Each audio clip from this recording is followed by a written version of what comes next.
I bought a new kerosene infrared heater.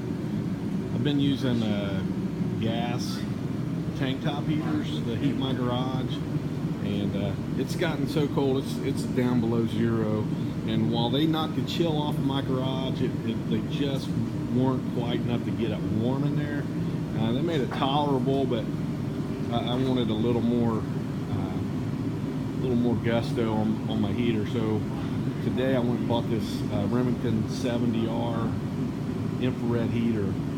And if you're used to running a salamander, I've heard people call them torpedo heaters or ready heaters. Well, here's a ready heater, 55,000 BTU ready heater. And this thing, we can't hear ourselves talking in this garage when that thing's running.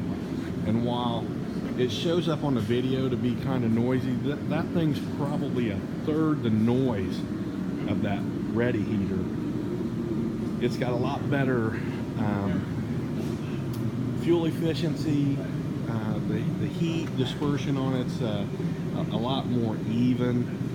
It's just all around a lot better heater. Downside is you can't run a thermostat on it.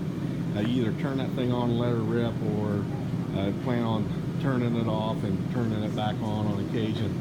My plan is to use that to get my garage up to temperature, and then I'll regulate my temperature with my tank top gas heaters. Once I'm up to temperature, those are enough to keep my garage warm. But this is nice because it'll bring it up to temperature, and I'm gonna say in a half hour. Now we're over at my son's garage right now. He just built this about a month and a half ago. We're going through putting up all of his OSB, wiring it, getting ready to put a workbench in here. If you guys have watched my videos, kind of doing the same thing in his garage, we didn't mind. This one's substantially bigger than my garage. We also put in ceiling fans, which helps keep that heat coming back down to us with this heater. So just a quick review on this. It's much quieter. I've seen a couple guys complain about them, that they've had problems. This thing fired up without it didn't fire up on the very first time. It fired up the second time, and I heard that's very common, so I wasn't too worried about it. I've done some research before I bought it. But yeah, the second time I flipped the switch, it came right on. Had a little puff of kerosene right out of the gate there, and smoked a little bit, being a new heater. But once we got it heated up, let it run for 15 or 20 minutes, you cleaned up.